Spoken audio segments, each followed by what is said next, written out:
Welcome back to the final promotion tournament of the NALCS. We're coming to you live from our studios here in Los Angeles, California. Teams are already in position for our match in the battle arena. Earlier, though, we caught Whyin prepping with the rest of Goldcoin United. He was a large part as to why they took Phoenix 1 to 5 games. Today, they'll be hoping to keep their tournament dreams alive versus eUnited and GBM, who's catching up with his old friend Piglet. Spent a little bit of time on opposite sides over in the LCK. A little bit of laughs there, a little giggle, staying loose before they go ahead and try to figure out who's going to make it through the promotion tournament. Hi, everyone. I'm Daniel Digon Gonzalez, and we had to make space for his big brain. It's Isaac Azale Cummings-Bentley. How's it going? I mean, it's very impressive. Yeah, well, yeah, it is very impressive. You know what? It's not. People say it's not just the size, but you know what? I think that they're kind of, it's both. It's we'll go ahead and say it's both. Too. As we go ahead and get into the games, let's take a look at how the bracket is filled out. NALCS 1 hosts Team Liquid, who dominated in their match yesterday. They'll be facing Phoenix 1, who narrowly prevented a reverse sweep. Over on NALCS 2, we have a rematch of the Challenger Finals, Goldcoin United versus eUnited. Last night, though, it was a tale of two series. In one, Team Liquid looked unstoppable, and then in the other, it could have gone either way to Phoenix 1 or Goldcoin United. I mean, TL looked extremely good yesterday. It really did look like an LCS team playing against a challenger team. This team came together for the promotion tournament, bringing in Mickey, bringing back Dardoch, and they are really looking on point. Their carries in particular, Piglet and Mickey, were incredible, and this was not a close series whatsoever. Definitely not, and GBM and Deftly were highly touted coming into the tournament. eUnited was the first place in the regular season, did fall in the promotion tournament finals. However, they were able to go ahead and make a name for themselves, and comparing that to the series on the other side of the bracket, where Goldcoin United fought tooth and nail to even out the series, we expect a little more out of the carries in that game. Yeah, definitely so. I mean, GCU had some really good games, but they take too long to ramp up oftentimes, and they're kind of reliant on their opponent's mistakes. They're not the most proactive team. They kind of sit back, they try to scale up, and they sometimes are caught waiting around too long.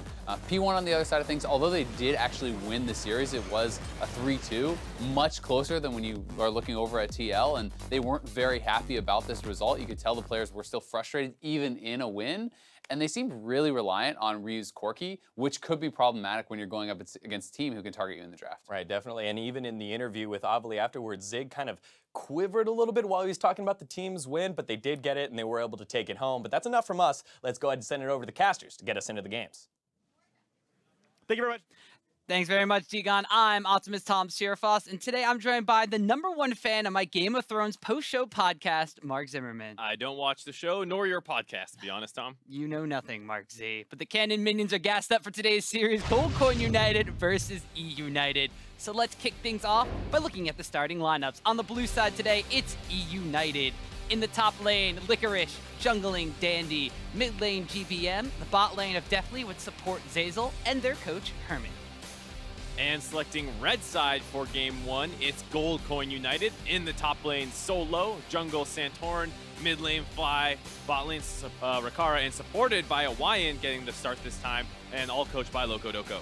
That's right, and as you heard on the analyst desk, Whyin was a pretty big factor as to why P1 came, they brought the series against P1 to game 5, but today we got a rematch of our Challenger Finals, which historically has gone in GCU's favor. Yeah, it feels like no matter how well eUnited play in the regular season, come postseason, it's GCU who comes out on top. They went 3-1 in the finals, and you know, you heard the analyst desk saying eUnited was the #1 team. They still end up losing to them there. They almost had to reverse sweep, the GCU team did, almost had that first P1, but it just came up a little bit short. Rikara struggled a couple times in laning phase. Whyin, while looking a little bit more effective than Mad Life, was not actually able to clutch out in game 5. And they definitely looked like it was a really tough loss for them. It was super, super close to them beating P1, but you know, they put a lot of fight up, which is a lot more than you could really say when it came to the eUnited series against Liquid yesterday. Yeah, eUnited just, they got completely smashed. There's no way to go about it other than to state it what it was. They failed to adapt in the series. It felt like Piglet kept getting Tristana every single time he was going off. Piglet is a player who can play very, very aggressive, and when you give him the mobility and the resets that come with the Tristana kit, it kind of plays into the style that Piglet wants to use. Well, even though they're not going up against Team Liquid and Piglet this time around, they're still letting the Tristana through, but albeit they're doing it at the expense of banning out some very powerful pickups, specifically against Goldcoin United. The Orianna from Fly, and the Jarvan and the Maokai away from Santorin. Right, and then on the Goldcoin United side, you also see the Kalista, Caitlyn bans, two things that were mainstays for them in their series versus P1, and they had a very high priority on Tristana, so it's no surprise here to see United want to take that one away. They don't want to give them the chance to use that, which Rikara was able to almost win a couple of these late games with just because he was on that Tristana pick. Yeah, Rikara may have struggled in the lane phase against Arrow, although historically in the Challenger Series versus Deftly, they've been pretty much on par with one another. So we'll have to see what the response to the Tristana is going to be. P1 was playing the Varus into it a lot yesterday, and it looks like Goldcoin United are going to wind up doing the same thing here. But one thing that is notably missing from the United ban phase here is something P1 banned every single game against Fenskaren, which is the Sejuani, which is left open. Yeah, I'll need to see if that one ends up getting taken. Yeah, I was going to let you go. Wow. Twist them, jungler. But yeah, the Varus pick, I'll be curious to see how well they're able to use that one, just because Rikara got smashed so hard on the Tristana side of this matchup.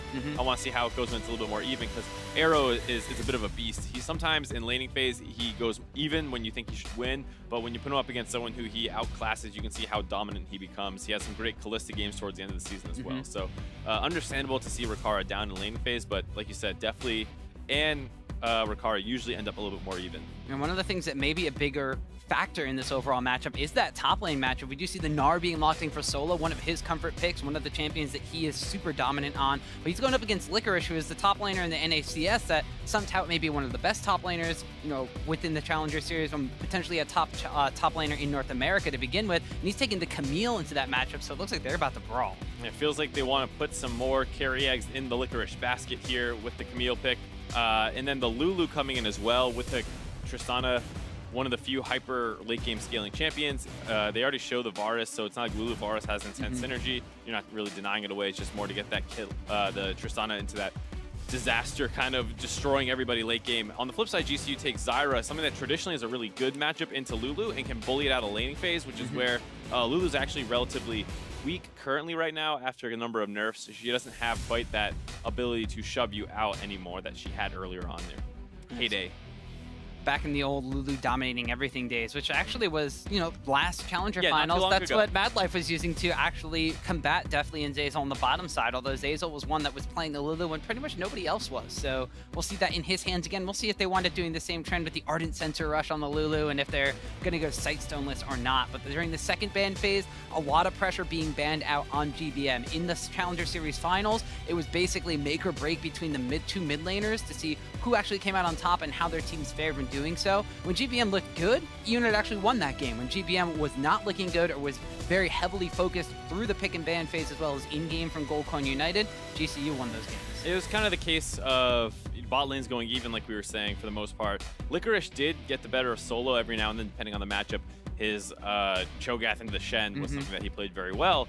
But if your mid lane's losing hard, it's very difficult to carry as a Cho'Gath. So it did, like you say, come down mostly to that mid lane, which for the most part was not influenced by jungler too heavily over the course of that series until the final couple games where GCU put way more attention in there and they were able to snowball on GBM a couple times. We're going to see a different look to Santorin this time around as he locks into Rek'Sai for Goldcoin United, something that P1 was utilizing in their 5th game yesterday against them. This time around, we'll see how Santorin takes that into the jungle. It's, of course, kind of his play style, though. Lots of vision-centric control, tanky initiator, all the things that he really wants out of a jungle. Yeah, Santorin's basically made his name on Rek'Sai way back in Season 4, even when the champion first came out. And it's something that has fallen to the wayside a little bit in the current meta of the jungle picks. You see a lot of things like Elise, Gragas, Maokai, a lot more tanked focus. Rek'Sai is still very, very strong and completely fine. It's just something that had fallen out of favor for a lot of people. I like the addition of it in the P1 comp that they were running previously because it has early game pressure as well as scaling into a front line, and that's something that you're going to see a little bit here for GCU.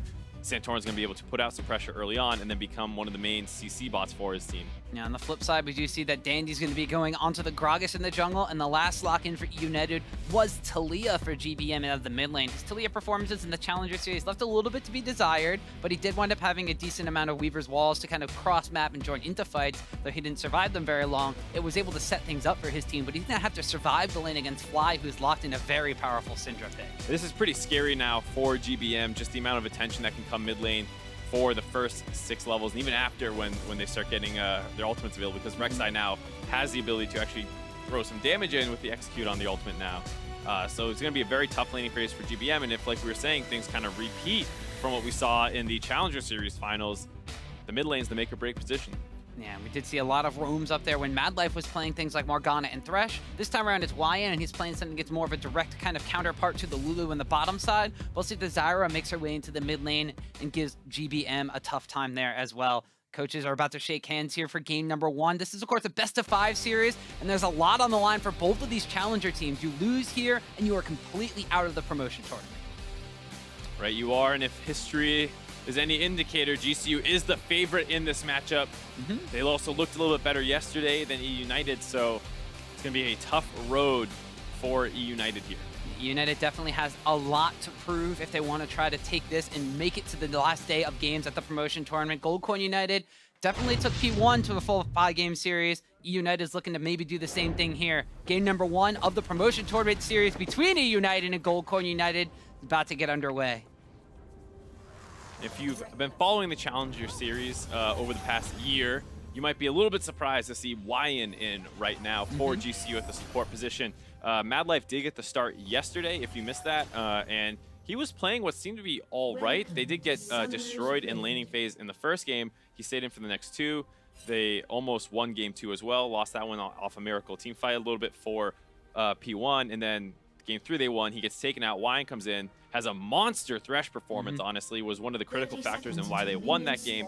And then in game 5, he also loses laning phase very hard to Arrow, and then they lose that game. So it's a little up in the air on how well he was doing. We were just told that it was a coaching staff and management decision for the change. We weren't given too many specifics on it, so we'll have to see how he performs here.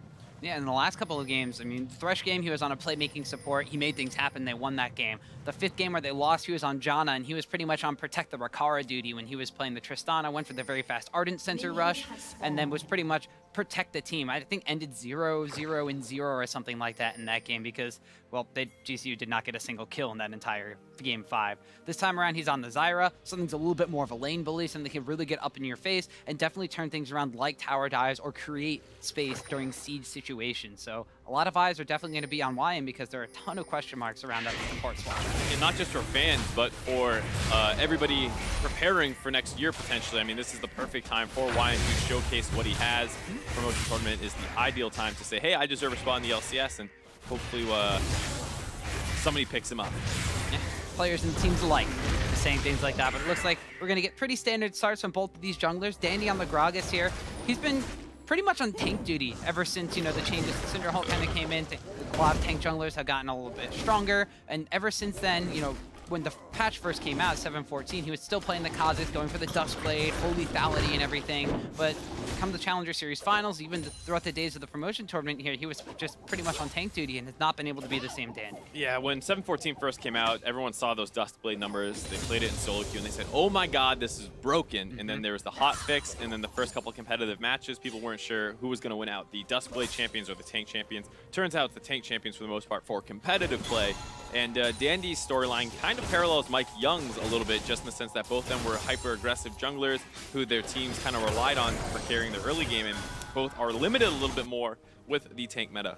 And we've definitely seen Dandy be able to get his fair share of first bloods and kills and assists on the Gragas pickup, but it's not necessarily the same late-game kind of threat that can basically be the big damage threat on his team. Instead, he kind of has to be the big front line and let his damage dealers in the back do that. When you have the Tristana now for Deftly, you have a little bit of more late game insurance. When you have Licorice here playing the Camille up against the Gnar, you have a little bit more of a split push threat as well to kind of break up those big 5v5 team fights. Yeah, it's a different clash of styles. GCU is very well known for going for the slow and steady, build a lead, look for the perfect executable play where you capitalize on some advantage, and eUnited does not want to play into that style, that 5v5 teamfight style of play making, and they're going to go for more of a split push focus here.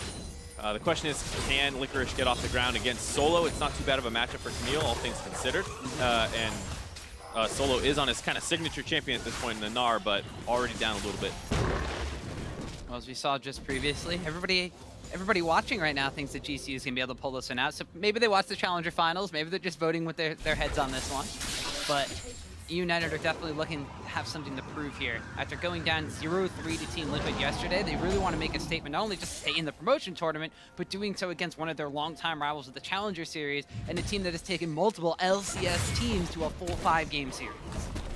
If you're GCU fan, it's got to be a bit of a heartbreaking past couple of months, just how close they got to making it in last time around, how close they were to upsetting P1, yesterday and getting another crack at Team Liquid, because that was their story in the first promotion tournament, was they actually beat Envy the first time around, played in the winner's match, lost to Team Liquid, and then lost another brutal 5-game series to Envy at the very end. This time around, GCU, if you're watching the games yesterday, they were the ones that were having to be pushed under their own tower and farming safely down on the bottom side, but this time around, it is going to be Rikara and Whyin are the ones a bit more the aggressor. CS differences overall, fairly close. I mean, there's slight advantages for the side of Fly and slight advantages for Rikara, but things pretty much all even across the board. Gold count just a couple of 100 gold slightly in eUnited's favor, but a lot of that's mainly going to be between the two jungler matchups. We do see the Gragas being able to go through the jungle a lot quicker, and we have seen Santorin already go back a couple of times, pick up a pair of boots and distract him. Yes, indeed. And as we see, Santorin going for that vision focus that everyone kind of talks about him for. Yesterday in the series that he played, did not find too many aggressive looks in the early game and kind of got moved around by Mike Young, where he was 100% going wherever Mike Young went and just trying to hold on. You know, Mike would go into the bot lane, he would go into the bot lane, Mike would invade his jungle, he would have to sacrifice camps.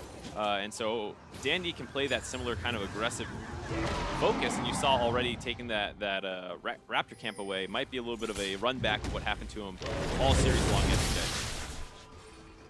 Yeah, Santorin was mainly about shutting doors rather than opening them up for opportunities for the rest of the team, but Solo's going to make his own opportunity. Hops in, Gnar's Licorice against the wall, forces the flash out, doesn't take him down. He already used the flash to get in there with the Gnar. Meanwhile, mid lane Fly says, you can't get a solo kill topside. I'll make up for it in the mid lane. First blood for GCU. Oh boy, so one of the things that actually happened off screen when we were talking about the junglers was Dandy made his way up to the top side and forced Solo's flash out with a gank. So that is why Solo did not have it available there to follow underneath the turret for a kill. But even then, he still is able to find the flash to get out of Licorice, so he gets that advantage for himself. And then you see Fly there making his own big play in the mid lane, already with a monster CS lead. Now with the kill, this lane matchup can get very, very ugly, especially considering that a lot of Taliyah's strengths comes from the fact that she can get out of laning phase and influence side lanes. So just here you see Santorin on the ward, clearing it out. GBM just gets a little bit disrespectful, trying to say like, oh, I see him clearing the ward, I'm not scared at all, just gets stunned up and killed instantly. And this is one of the things I think we criticize GBM for. It's just kind of plays with hubris almost at some points, where he's greedy and he doesn't back off when he should, and thinks he can make any play work. And we saw Solo about to go into Mega Gnar farm, tries to get the lockdown onto Licorice, but just quickly hook shots himself away. And the catalyst now, if you are a GCU fan, you gotta be thinking this is going great, because the things that happened in GCU series against Phoenix 1 really did revolve around Fly. A lot of it was when Fly was able to get solo kills on Ryu, or able to open up opportunities in the mid lane. That's when GCU decided, hey, we don't need to sit back anymore. We have an advantage. We saw it come in, and now we're going to do things with it. And the other big thing was when they were able to keep Ryu off of Corki. Well, there was that too. Yes.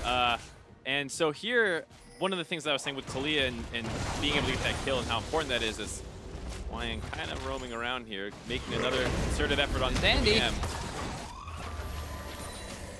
Dandy in the brush, both people disengage, but the point is, when you limit Taliyah and you destroy her in lane, that completely disrupts her game plan of trying to get topside and snowball this Camille matchup. And she's stuck farming underneath her turret. Camille cannot make as many aggressive plays, doesn't have the support to snowball into that split push or potentially 1-3-1 setup that they could look for, and the whole game plan starts to fall apart when something like this happens in the mid lane.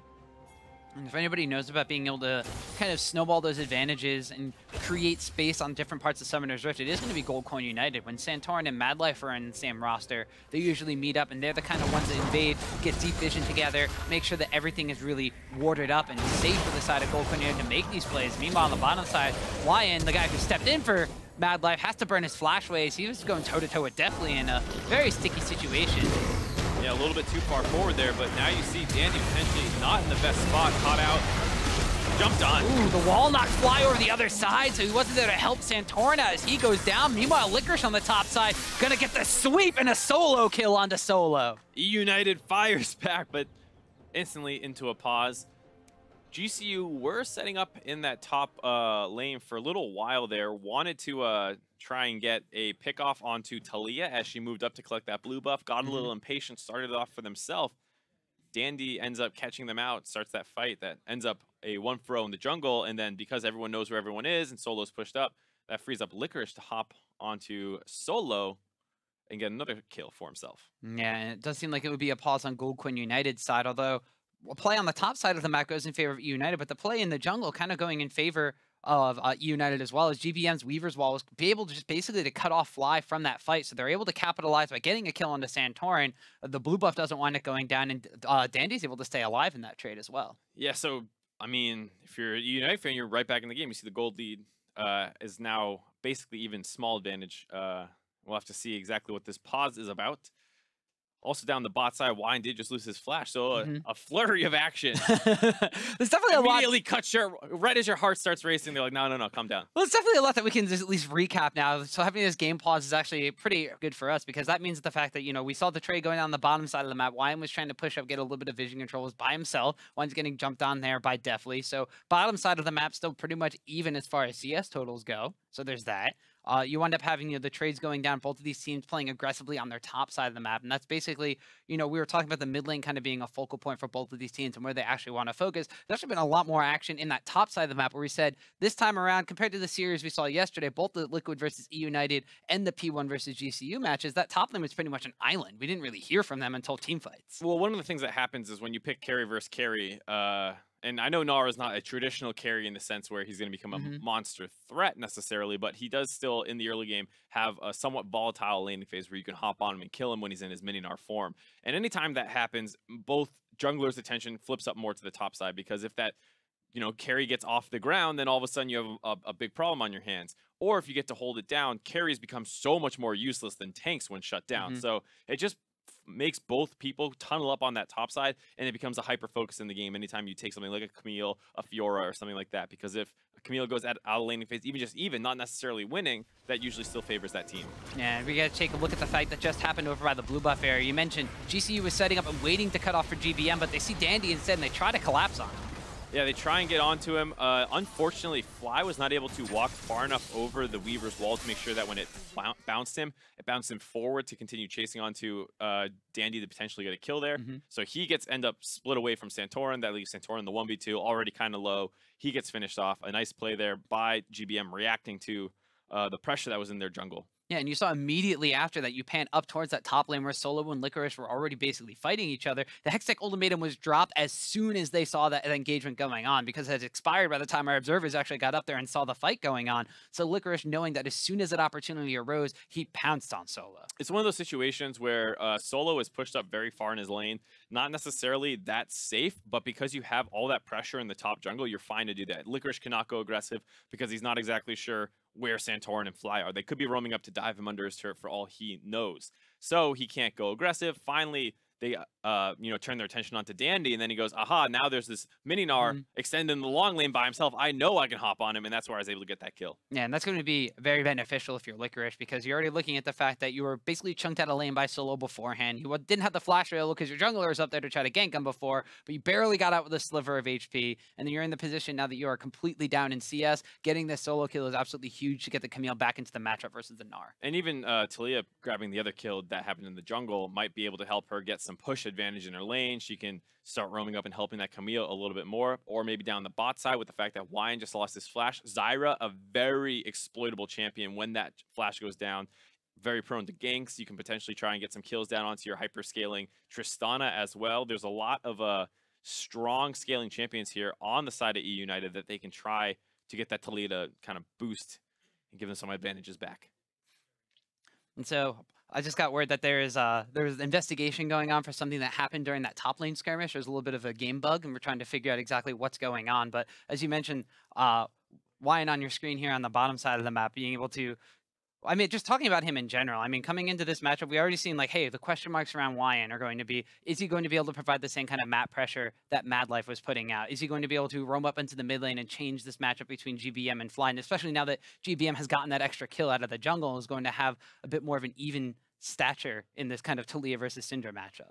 Yes, and Whyin, like you said, got to be tough as a rookie kind of in this situation. High pressure, elimination series. Game one starts out, you're kind of getting into the groove of things. You have to deal with a pause. and just kind of wait. Hopefully, you know, things work out fine. He seems to be quite happy with the pause. Seems like he seems like an energetic guy. Yeah. He was on screen yesterday. I'm pretty sure when he got word that he was going to be going in, because you know how we get the shots between games. GCU's all outside. They're huddled up, you know, in the corner, and all of a sudden he just sprints out of the huddle with this giant smile on his face, just beaming, because I'm pretty sure he was just told you're going to start. So he was very excited to get his opportunity to showcase what he has. Yeah, and so far so good. I mean, he's technically 1-1 in games. He lost the series. He was 0-1 in series, so that's a little unfortunate for him. But the playmaking thresh was a very big factor for him. The more supportive utility style of Janna, not necessarily the biggest splash. And again, that game was kind of a disaster for Gold Coin United in general. They didn't even wind up picking up a single kill in the game. Got a couple objectives and a single tower, but that was about it. This time around on the Zyra, though, he's already shown a chance to roam towards the mid lane, although on the bottom side was without Rikara at that point in time and had to burn his flash. Yeah, I think the Janna game is just one where your team is notorious for being a little slow and not finding good opportunities. You're on a playmaking or a champion that can't really make its own plays, so it kind of just feeds into itself where it can be difficult to find a look to kind of show how good you could be. So hopefully we get to see something a little bit more on the Zyra, like you said. And he is going to have some big shoes to fill, because when he came in, I think that the big joke, you know, was why in? Why is he in? That's what you saw Twitch chat spamming nonstop. And he instantly silenced those critics when he was able to land that thresh hook and kind of catapult his team into the Baron play. So I think that was pretty impressive. But I don't think, you know, one good game is going to be enough to silence people in who should be playing or something like that. All right, there's definitely going to be a lot to prove as we see GCU potentially. I mean, Whyin looking super excited about just being able to run off stage as opposed to running on stage as well. So, you know, maybe he just really has to use the bathroom. Yeah, it looks like there's a big group outing to the toilets potentially. Who exactly knows? At the same time, Solo stayed behind, true to his name, not going out looking for anything. eUnited's all seated for the most part. I think Deftly ran to the bathroom as well. I'm not sure where they all went, but a lot of people are up and moving around as they try and figure out exactly what to do. Well, it seems like that GCU have all left their positions because they were presented with the option for a remake, and they have accepted that option. However, our referees are going to be attempting a chrono break situation first, try to revert back to the time before the bug occurred in the top lane skirmish. So there's officially a bug then? There is officially a bug. All right. So if you guys haven't heard what chrono break is, it's one of the coolest things I've ever seen or been told about. What it does is, instead of rewinding the game, is it actually remakes the game and has it play out exactly as it has. It's not quite a rewind. It replays the game up into the point right before the bug has occurred. So it's not 100% a rewind. Yeah, that's why I said it's not a rewind. Okay, I said it remakes the game entirely and plays it back out by itself up until that point. Unless I have gotten the technology vastly wrong here. I don't. Did I say it was a rewind? I can tell you're not an Echo man. That's all I know. Yeah, I don't believe I called it a rewind. I thought I said it wasn't. But either way, yes, it is a very cool piece of technology that was rolled out. I remember the first time it happened, no one even knew it existed. It was the FlyQuest C9 play with the Misfortune roll. Yeah, it was insane. That it was just like, what? That's an option? What is this? I remember I was on the analyst test for that. Everyone was freaking out as you know, we're trying to figure out, was it a bug? Was it a visual bug? Was it what exactly happened? What happens once there is confirmed it's a visual bug? And then to hear that we have this crazy piece of technology that rewinds the game, or not rewinds, remakes the game up until that point. Yeah, it was very cool to see. Yeah, and the bug itself in the top lane skirmish, it appears that Camille disappeared from the map for a period of time. So that is why the option was presented, because you can't exactly hit what you can't see. I remember the good old days when the Alistair Pulverize had the tendency to knock someone up way off the map, and then they would just run around thousands of feet in the air. Still targetable somehow, still able to use their abilities, but, you know, just stuck on another plane of existence. They used to happen with Cho'Gath Rapture, too. That was really great. Any of those knockups. Especially when you had the Gentleman Cho'Gath skin. He has, like, the voice line. Up you go. And he just never comes back down for, like, a good 5 seconds. Yeah, that was those are the glory days. Yeah. Now the game is so bug-free. I remember every day on the League subreddit back in the day, there was always someone complaining about some bug, some creep block stuff. I feel like you don't see that anymore. Well, you know what they say. In 2017, Riot is killing every single meme. That's true. All the memes are dying. Yeah, everything is going to be completely fine.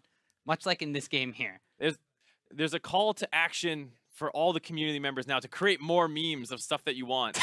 Is that what you're doing? You're yes. putting a call to action right now? Yes, to the community needs to meme about more stuff that Riot then is forced to make to kill that meme. Okay, well, I don't know about that. I don't know if I want people like meme about me being a millionaire. Meme about you being a millionaire? Yes. You want that to happen? Yes, that should be the meme. I don't know. You weren't even a fan of my Game of Thrones podcast, doesn't it? I didn't know you had. Okay. So A, I don't watch Game of Thrones. B, I don't watch podcasts about Game of Thrones. And C, I don't know what you do with your free time.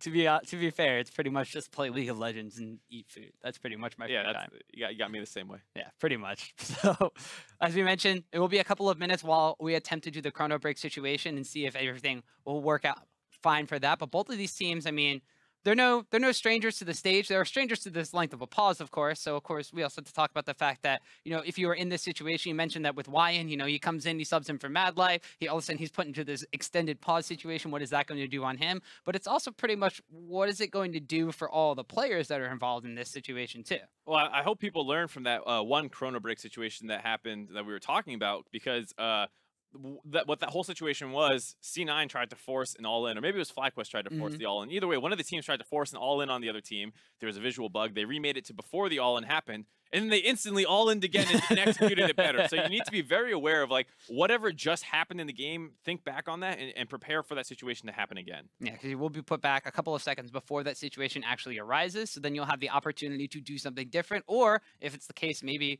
like in the FlyQuest versus C9 matchup where, hey, we're going to win that all-in if this works for us, they just do it again and it works out for them and they win that trade. Yeah, so that, if you remember what happened before this, Solo just got all-in and killed. He should be very aware of that potential to happen again. Same with the jungle skirmish, showing on how far back we end up in the game state. And then Whyin might not actually blow his flash either. So like you said, there was a lot of things that just happened in that small period of time, and now you just have to kind of think, not only us as the casters, like think back and remember exactly what has happened, but also the players and like the state of mind of what's going on in the game and where everybody is going to go. It's going to be a big kind of task for them to kind of just recollect themselves. And I mean, they themselves kind of have to replay the situation in their head up until the point of where it's going to be.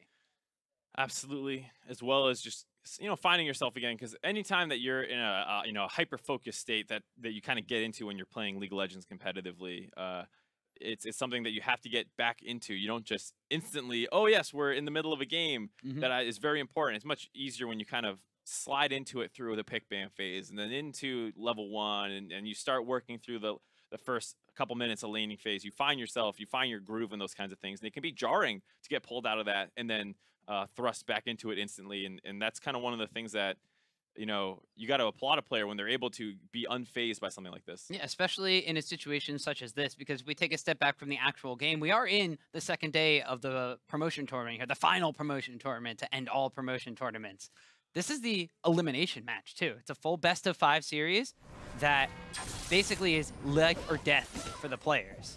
So it looks like we came out with Whyin still losing his flash, but the jungle invade has been avoided on the side of GCU. They have backed out. Dandy is going to be able to get into his blue buff, and Solo no longer the recipient of a solo kill. I love this kind of technology. So we had gone back to about 8 minutes and 30 seconds into the game, and as you saw, we jumped in, it was about 8 minutes and 50 seconds. There was a little bit of build-up beforehand, and as you mentioned, the fact that GCU was not waiting in that brush any longer, that GBM is able to safely and securely get his blue buff. Most importantly, the fact that Solo does not die. Yeah, that was a bit of a disastrous play out of GCU, where both the mid laner and the top laner get kills. Those are two of the important win conditions for their team. All that said, I mean, like we mentioned, you have to kind of be in the right state of mind, ready to bounce back into this game. Good game sense there by Solo. Sees Dandy on the ward, backs out, makes sure he's not staying pressured up, even though he's in Mega Gnar form. And looks like everyone's going to take a moment to kind of reset themselves, actually going back to base purchasing. You see Fly grabbing Snipe there as well. And as you saw right there, Solo making sure that the kills on eUnited's side stay at 0 this time around, as they were not going to be, as he did not give out that death that he did a little bit earlier. But it looks like Dandy's going to try to make this one happen, as well as GBM using the Weaver's Wall to come up. Solo's going to get jumped on by the Hextech ultimatum. Dandy and GBM collapse the follow, and I guess some things repeat themselves. Solo goes down. Yeah, but this is a lot different of a situation just because eUnited is using their comp for exactly what it wants to do. Taliyah is able to punish Fly on that recall timing. pushes the lane up, gets a roam out to the top side. Fly tries to answer down the bottom. Yeah, GCU decides to try to go on the bot side. Void Rush is wound up using by Rek'Sai there as Santorin tries to charge forward. The Wild Growth gets popped by Zeyzal. He also has to burn his flashlight. Good answer out of GCU, though. This is exactly what you want to see. Don't let somebody make a strong map play on the top side without you finding an answer down the bottom. They are not able to find any kills. They get the flash. They continue to push very aggressively down here, and they'll be able to grab the first turret of the game for themselves. So even though eUnited gets the kill, GCU gets that first turret bonus. Yeah, so a little bit of extra gold in the pockets of GCU, being able to take down the tower first, but eUnited do immediately respond with a tower of their own, so the gold count's not super far apart, but as you mentioned, Gold Coin United, more importantly, being able to react to the play that eUnited was making on one side of the rift and responding with their own on the bottom side. Taking a look at that, just well timed. You also see right now, Fly is down grabbing his blue buff. There's absolutely no way for GCU to be able to answer this play. So instead they move down to the weak side that eUnited only has their bot lane down there for. They forced that out. But in terms of game circumstance, it is relatively important for eUnited to still make that play, even though you are going to lose that first turret and your bot lane has to back off. You do get your Camille going a little bit more. You buy some space. You get the assist. You also be able to take that turret. I believe she almost got solo gold for it. Danny was still in the area. I'm not sure exactly if she got all the gold from taking it down, but still, very important play. Yeah, more importantly, you wind up getting the Camille, who is at a 20 CS deficit against this Gnar. A little bit more up to speed by giving her that assist and getting her closer to that Trinity Force power spike. Although, now they're going to want it going in and burrowing onto Zeyzal. The heal comes out, but he still goes down. Fly picks up his second kill of the game. Really nice punish there out of GCU. They just had more strength down the bot lane, so they have existing vision, and they feel like eUnited's going to come down there and try and fight for some of that vision back. And that's exactly what they do. They're able to catch out Zeyzal, who lost his flash previously. They get a kill on him, and that's going to open up this dragon for them to take as well. So Gold Coin United able to take a little bit of an advantage on the bottom side and transition into a lot as another kill and this Mountain Drake go over to them. So already jumping out to about a 1,500 gold lead in their favor. They got a Mountain Drake, so they're going to start pushing down some of these other towers. It'll happen a little bit quicker. But one of the things, of ecourse, is still the Rift Herald on the map, which eUnited has a couple of wars around that side, but GCU wouldn't even need that neutral objective, instead rotating their bottom lane up into the mid side of the map. We'll see if they try to pressure this tower. Exactly, you know what we're saying. One of the things you can do to try and limit a Taliyah is just make sure you keep her pushing under a turret. If you have pressure down that bot lane, you find an opportunity, roam up to that mid side. Maybe you can find a flash ult with the Varus ultimate or something like that to lock her down. You get a kill. Or worst case scenario, you just keep her pinned up and then you rotate back down and catch the wave, as you see Rikara doing right now. So Rikara, content to do so. Pretty much only a couple CS ahead of his lane opponent in Deftly, although they have been able to pick up a kill on his support of Zeyzal. And Zeyzal, although he has the heal and Deftly has gone with the cleanse, he has not gone for a very fast Ardent Sensor rush. Instead, got the Ancient Coin, picked up his sights, and actually has Ionian Boots of Lucidity first, try to get his cooldown reduction a little bit more. So it's a little bit of a different take on this Summoner spell swap. Right, so to just talk about this a little bit, the big difference that's going to come here is the fact that Tristana does not really power spike on a single item the way a Kog'Maw or a Twitch does. Twitch will get Blade of the Rune King, Kog'Maw gets Triforce, those kinds of items. That makes them very strong at a single item, and you kind of want to time that as best you can with that Ardent Sensor when you start moving around the map and making things happen. For the most part, Tristana needs 2 items, so I actually don't think it's that bad to delay your Ardent Sensor power spike a little bit here to work on getting vision out, especially when you are a little bit weaker on that side of the map. So I actually don't hate the decision out of Zeyzal. I wouldn't say it's 100% right, but in this game circumstance, I can see where he's coming from. Well, Zeyzal's definitely been one to kind of innovate on some of the things. He was one of the original support players who played Lulu alongside Caitlyn and made that very tough bully lane in the spring split of the Challenger Series. He was playing Alistar in a lot of the semifinals of the Challenger Series, so a little bit more iteration here as Gold Coin United. And I mentioned maybe they don't need the Rift Herald and that neutral objective to take down towers. They prove me wrong. They take our friend Herald with them along for the ride. As long as you're able to find an opportunity to grab it, go for it. GCU had swapped their bot lane up to the top side after they took that bottom turret. They grabbed the objective on that side as they go. They continue to push down there. eUnited a little bit ahead in tempo since they did not have an objective or a neutral objective to take on the bot side. So Deftly is able to grab that turret first. We saw Solo wanted to go down and try to deal with him, but he was being kind of harassed off of his own jungle route back to the bottom lane by Deftly and Zeyzal. So eUnited making maybe a little, like you said, a little bit faster on the map rotation, not having to take the neutral objective. But GCU, if they're unanswered on the top side of the map, could potentially come away with a lot more. Though Santorin is the one that has the Eye of the Heralds. He's in the mid lane. They take down that top tower, and there he is. He's channeling it up. They're going to try to get 2 towers for the price of 1. This is getting a little dicey, though, because they are dropping this in the mid lane, trying to force down. United's bot lane is in the process of rotating over from behind. Taliyah wall does not actually stop the Rift Herald. Good attempt there out of GBM. And Fly has to burn his Ghost to avoid getting cut off from that rotation that's coming in from out of eUnited. Turret will not drop, but he does get a nice chunk of damage down onto that mid lane. Will be able to be taken shortly here by GCU, most likely. It's the last remaining outer tower on the map for eUnited, and GCU has moved pretty much everybody except for Solo over to this mid lane here, so it looks like they may be a fight brewing up, trying to knock this tower down. See Santorin on the opposite side. Chain of Crushing goes a little bit wide, and Rikara and Fly are going to get knocked in by a good explosive cast from Dandy. They're able to pick up the kill on the tower. Whyin gets the credit for that, and there's no go button there from eUnited. That's something that GCU's comp is extremely powerful at, sieging down and having skill shot CCs to hit somebody under the turret, and having very long range follow-up to actually convert that into a kill. If the Varus ultimate lands, if the Syndra stun lands, you combo up with the other one, Zyra roots as well, drop a lot of damage down and maybe be able to find a kill. There, the Varus ultimate goes wide, but the turret was so low it bought enough space for them to actually finish that one off. So GCU jump out to a tower lead, and with that about a 1.5 gold advantage. So Licorice on the top side of the map, pushing down and threatening that tier 2 top lane tower from taking a little bit of damage. Solo's going to rotate up there and stop him from doing so. Black Cleaver already acquired for the Gnar, so he's going to be packing a bit of a punch, whereas the Trinity Force now has been completed by Licorice on this Camille. So once again, like we said, this is going to be a little bit of a different take than that top lane tank matchup. These guys are going to want to try to brawl each other. And as of right now, the Gnar is probably still a little bit stronger. It has his Ninja Tabbies complete, has that D-Shield as well as a Health Crystal thrown in as well. Both of them sitting on one completed item, but Solo has a lot more components to his name. So might be able to stack up well, but it's all about timings, just because when you're on the Gnar pick and you're in that mini Gnar form, you don't really have the damage to probably win an all-in versus Camille. We'll see eUnited's response. Their mid lane tower for GCU below half HP. So eUnited may be trying to make a frontal assault on this one for themselves, but Fly and Whyin in the mid lane pair enough for a decent amount of wave clear. So eUnited instead, they look a little bit slowed down here at this point in time. One of the things that in the Challenger series that both these teams kind of went back and forth was the fact that United was usually the fast and aggressive style Challenger team, where Goldcoin United, as we saw in their series against P1 yesterday, was more slow, controlled, played around the vision, and kind of waited for their power spikes and for them to ramp up.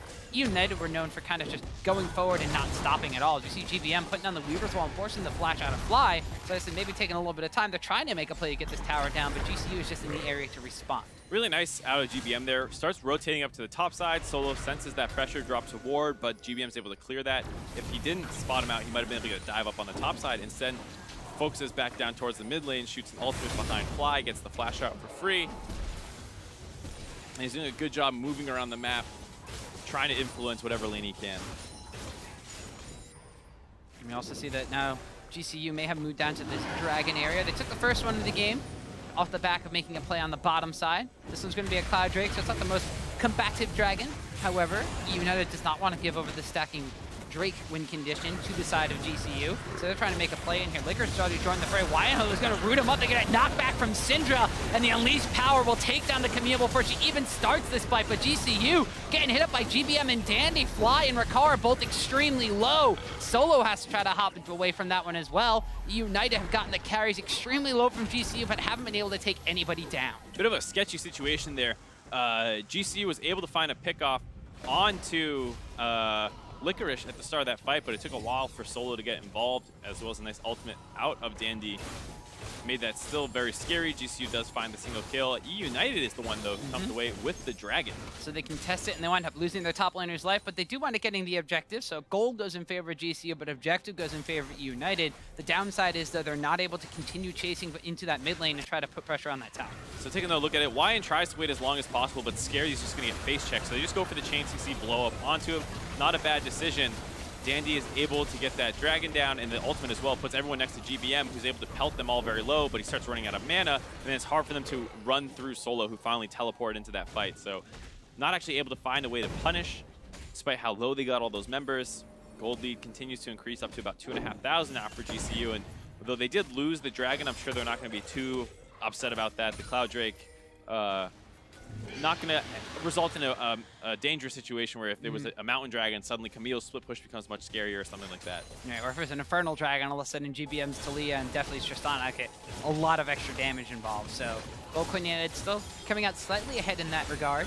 Now we have Deftly though on this Tristana nearing that 2-item power spike, and as you mentioned before, with the build that Zeyzal was going for, while Tristana is about to hit that static shift power spike, he has the itemization in his inventory already for an Ardent Sensor, so these two should be coming online relatively the same time, which means that Gold United may be a little bit more hard-pressed in the siege situation in just a little bit. It's one of those things that when they do hit both those power spikes, you can expect to see them probably group up and abuse it a little bit. If you're able to get a couple shots off with your Q on, as well as the Ardent Sensor, Lulu WE, you can suddenly shoot out a ton of damage from on-it hit effects, as well as the high attack speed that you'll have.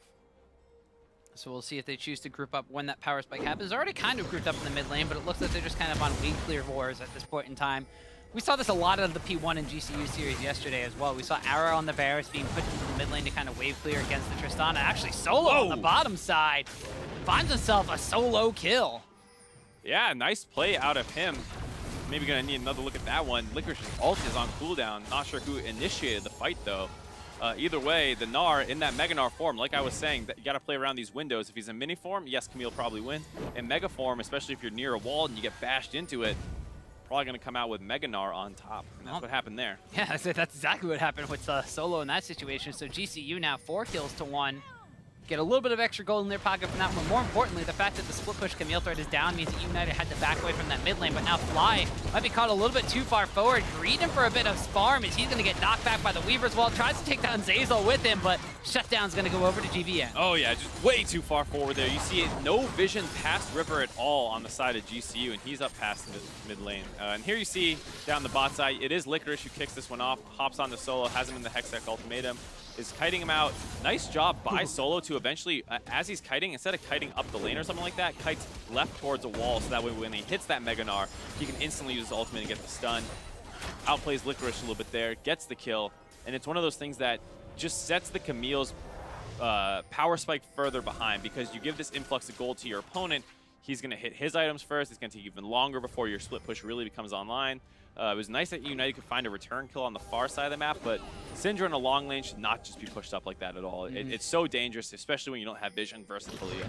It's one of the weaknesses of the champion pick in general is the fact that it does not do well in those long lane split push situations. Very similar to like Orianna and the other mid laners who pack quite a punch, especially in the lane phase, but not necessarily against multiple targets like that. But now we see Goldcoin United returning to the scene of the crime, heading back up to the top side of the map and trying to put some vision control around the Baron Pit. They don't want eUnited being able to try to sneak that one down now that we do have Tristana on her 2-item power spike, and the Ardent Sensor completed by Zeyzal. And as you foretold, Mark, they're grouping up in this mid lane. They really want to try to knock down that last outer tower.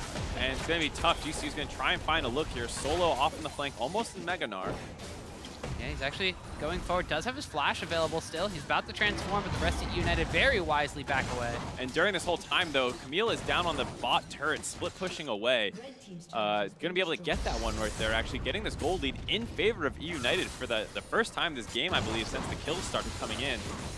And GCU feel like they're a little unsure of what to do. They moved into the Baron Pit. They tried to force vision down there, but they don't have a particularly strong Baron team comp, and only a single Mountain Dragon to their name means this is not the most threatening of positional advantages they could try and force. It looks like they are still going to be able to try to force this one down. The Scrying Orb gets utilized. There's a ward in that brush. I don't know if eUnited saw them actually walk into the Pixel Brush or not, but Dandy, ooh, gonna get tagged by the Chain of Crush, and he tries to check that one with the barrel, but an instant flash away. Wanted utilizing the explosive cast to disengage the rest of the team just in case. Oh, Merc Treads are a pretty good buy. As you can see there, stops the Chain CC combo, keeps him alive, means that they're still under pressure, and now they're down an ultimate that is very important for finding these pickoffs at the start of a fight. We saw Solo having to rotate up to the mid lane from the bottom side of the map as that fight looked like it might be breaking out. Did not want to wind up expending his teleport.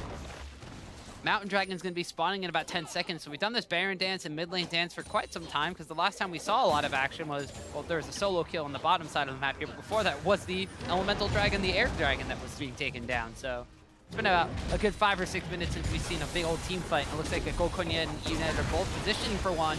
Body Slam forces the flash out of Santorin. It definitely has to hop away from Syndra, putting down some pain with the orbs. Good trade of damage by both teams there. Definitely gets chunked out. He's going to be trying to get back up. GCU, and now with that little bit of chunk, they were able to get into this Dragon Pit. Definitely healed off camp, I believe. He's back up to full. But GCU starts off the Mountain Dragon. Yeah, Solo's a little exhausted right now, so he has no Gnar bar available. He's going to start building this one up, but looks like eUnited instead are going to make a rotation for this mid lane tower. So they lose the Mountain Dragon. That's 2 for GCU, but they are able to get that tower and increase their gold advantage down to about 1,500. Overall, not a terrible trade. It is nice to be able to get that mid lane turret just because it's so important for being able to push in further. It frees up a lot of map movements in general. But giving up a second Mountain Dragon is a little scary because if GCU gets control of the mid lane and start posturing around Baron, you suddenly have to respect it so much more than you would have previously. All right, you have a Blade of the Rune King Varus as well, so the percentage of HP damage to that Baron buff is going to be either ever more increased with the Mountain Drakes. Zyra, no slouch at damaging either. She's one of the highest damage supports, sometimes out damages mid laners. She definitely packs a punch, it definitely hurts. But we'll see if Whyin is going to be a big factor if they try to do something like that with the Baron tag. I mean, in that case, you could technically have a situation where Santorin, Rikara, and Whyin wind up going for the Baron, which makes this Mountain Drake even that much more impactful. So eUnited have to keep their eyes peeled around the Baron pit area. They're going to continue to utilize the Licorice split push, though, and this is something that they were playing around effectively throughout the Challenger Series, just the entire regular season split, and even the semifinals. They're giving him Gnar, they're giving him Cho'Gath, they're giving him opportunities to create space and make a difficult situation for their opponents to react to on the map. And Licorice's teleport play had been top-notch in the Challenger Series. Just haven't necessarily seen eUnited utilizing the teleport play aspect of this one. And actually, he's going to lock on Assault, the Hextech Ultimatum. GBM actually joined the fray as well, but so does Fly. And Licorice, I was just talking good about you, buddy. Why'd you have to die? He goes down. Really nice read out of Fly, though. It felt like they felt that tank coming in. Ooh. Still not working out quite yet. Solo gets the flash away. Yeah, the explosive cast knocks Fly off to the side as well. GBM, though, might not be done with this one. Cleanses off the stun coming out from the Scatter of the Weak as Deftly and Zeyzal are also kind of running here. The thing is here that Fly and the rest of his team are running the opposite way. Solo going to try to get the teleport off. He does! He completes it. He escapes. Able to avoid giving up a double kill, but it's a little hard to say that was worth it. He's down teleport advantage now to Licorice. GCU, three-man core is not nearly strong enough to force down Baron on the far side. So even though eUnited looks like they're overextending resources to find a kill there, they're actually not going to have to give up anything as a result.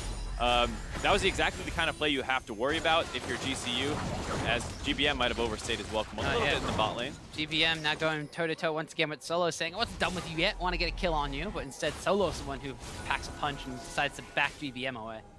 Yeah, so we'll take another look at that. GBM moving over to his split push and carry, gets a nice Taliyah wall off. Solo makes good use of it, stunning him into the wall. Did not pop the Banshee's Veil fast enough to get that one off as well, but Fly was on the way in, ghosting over. He instantly blows up Licorice.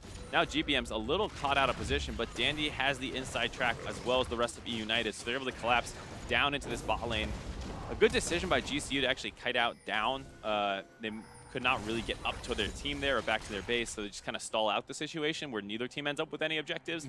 But it is scary because this Camille, as much as she's been shut down at 0, 3, and 1, there is this feeling that at any point she could find a kill. And now without teleport advantage, eUnited might get a little bit more aggressive around the Baron. So she has her two main items, and the fact that now there's a Ravenous Hydra picked up as opposed to the old Titanic Hydra build we had seen, and the Trinity Force. And now once again, Licorice and GBM teaming up to try to take down Solo. He's almost about to go Mega. One more ability will do it.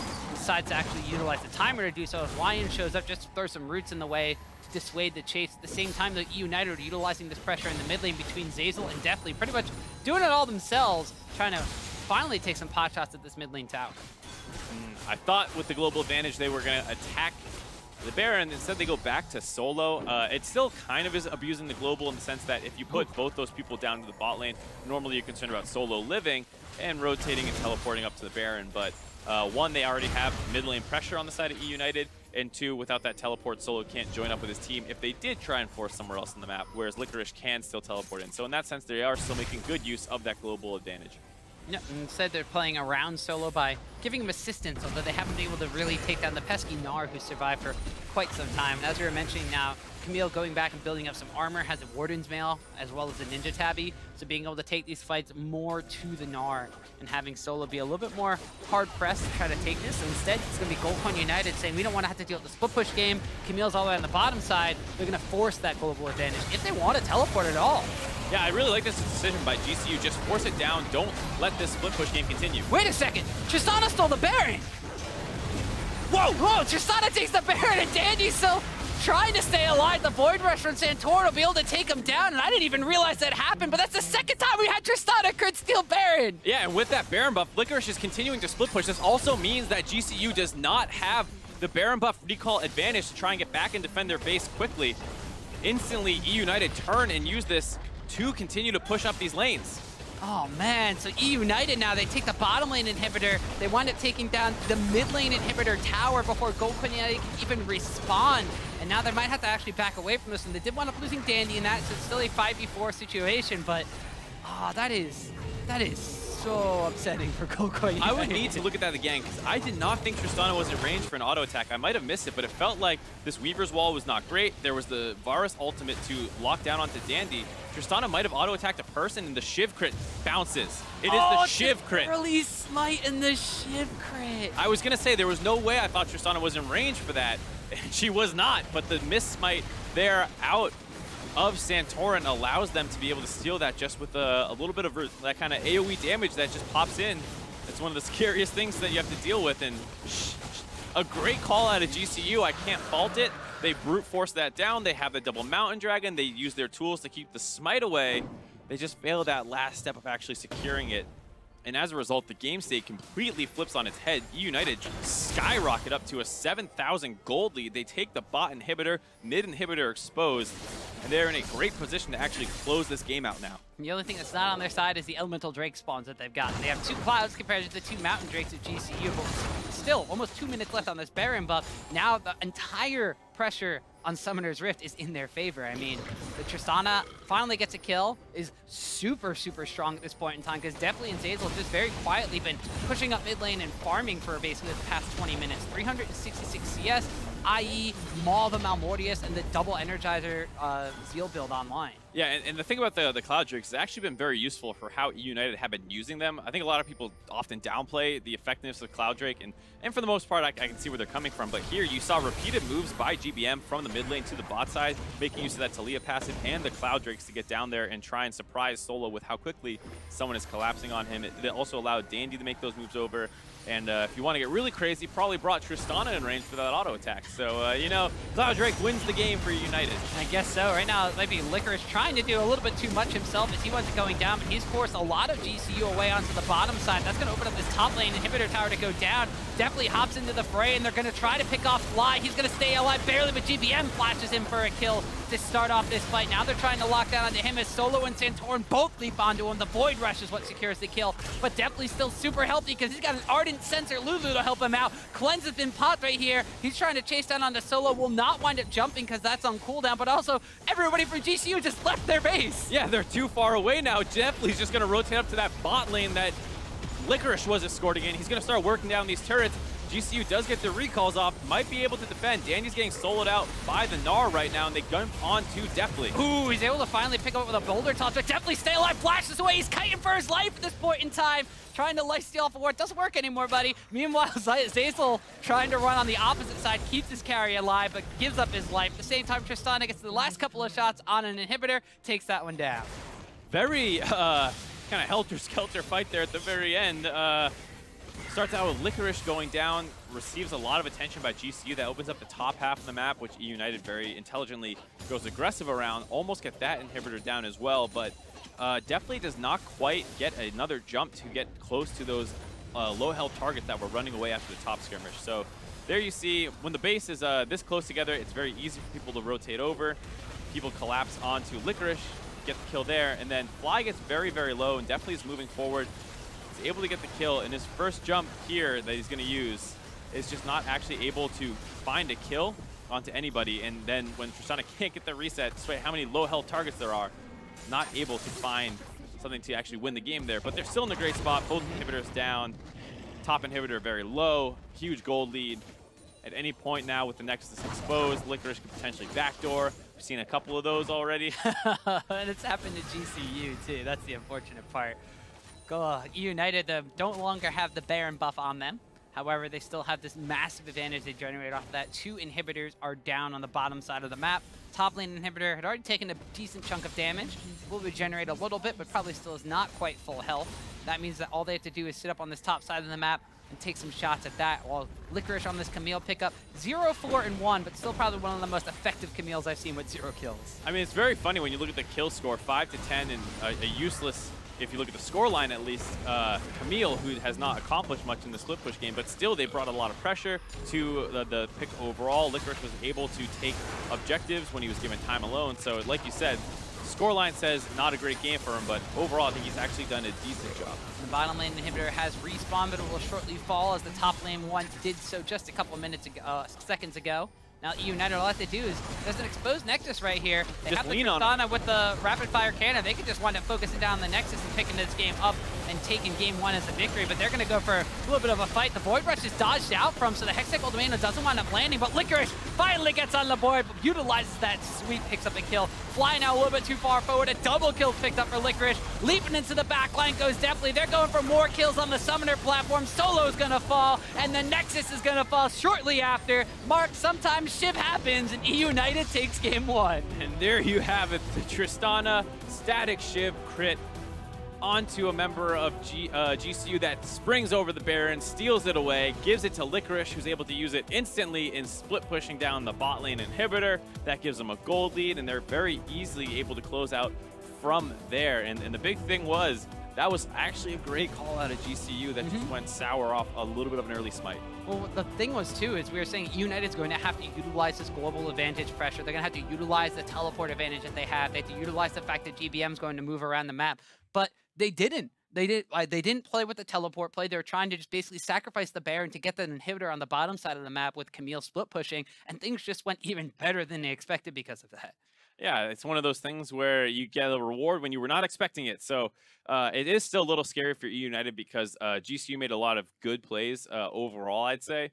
Just in terms of, I like their idea of trying to limit the Taliyah's game impact by taking the Syndra pick early on. There were a couple mistakes out of Fly over the course of that game, like being overextended up on the top side.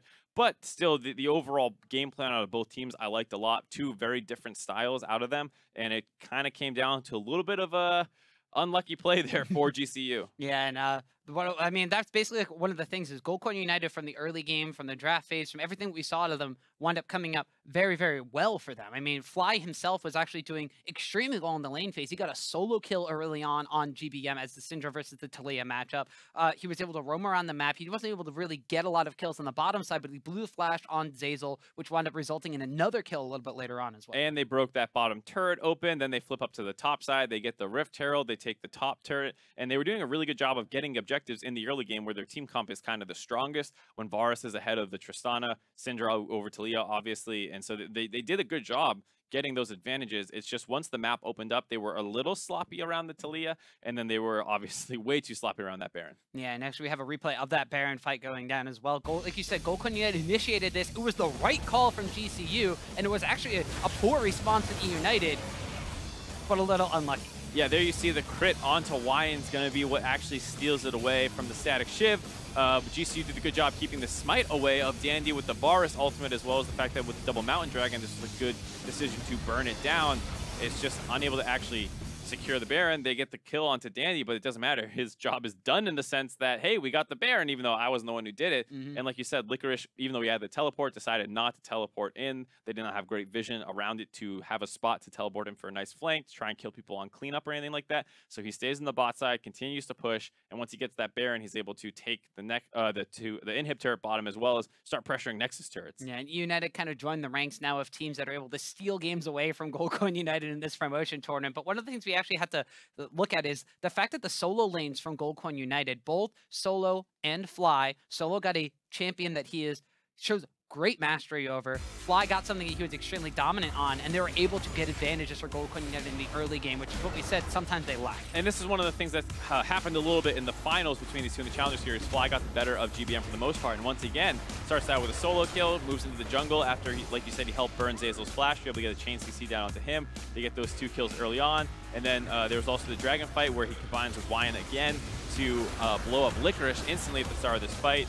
Still a little bit scrappy, but then he starts making mistakes as the game moves on. Here, pushing up very far on the top side. You see almost no vision up there in the top lane, a couple wards in your mid line, but obviously if they're coming through the top jungle, you're not going to see him coming, gets picked off, and that's where the game started to come off the hinges a little bit. Even though GCU had all that great early game play, it still was slowly moving more and more in eUnited's favor. They started forcing around the bot side, they found the 2 kills, and it felt like, you know, this game might actually go eUnited's way before it catapulted in favor of eUnited off that Baron steal. It's very similar to the way the P1 and GCU games kind of played out yesterday. The fact that P1 had like this very early game focused composition. Granted, GCU's comp wasn't completely early game focused either. They just had a lot of damage on their team and still was revolving around the team fights. But eUnited kind of had like that late game insurance. We had the split push Camille, which will eventually out 1v1 the Gnar, the Tristana, which is eventually going to be a late game team fighting monster. And so the clock was kind of ticking, and GCU had all the pieces in the right order. It's just as soon as one of them fell down, the rest of them catapulted in a domino effect. Yeah, and at the same time, GCU is not known as the aggressive early game team who's going to snowball a game. So even though, you know, that's kind of what their champions do, that might not be what they do best stylistically. Right, so we're headed for a break after that game 1, but there's more coming up. When we return, we'll see if Gold Coin United can tie the series up,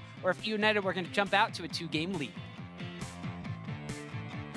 He already used the flash to get in there with the Gnar. Meanwhile, mid lane Fly says, you can't get a solo kill top side. I'll make up for it in the mid lane. There we go. Okay. Syndra's getting blue. We're safe. We're safe. They have no jungle. It's not down here yet. Yeah, we see Rek'Sai. I'm gonna ward. Hey, you guys. Yeah, I really like this decision by GCU. Just force it down. Don't let this split push game continue. Wait a second. Tristana stole the Baron. Whoa, Tristana takes the Baron, and Dandy's still trying to stay alive. The Void Rush from Santorin will be able to take him down. Flying out a little bit too far forward. A double kill picked up for Licorice. Leaping into the backline goes Deftly. They're going for more kills on the Summoner platform. Solo's gonna fall, and the Nexus is gonna fall shortly after.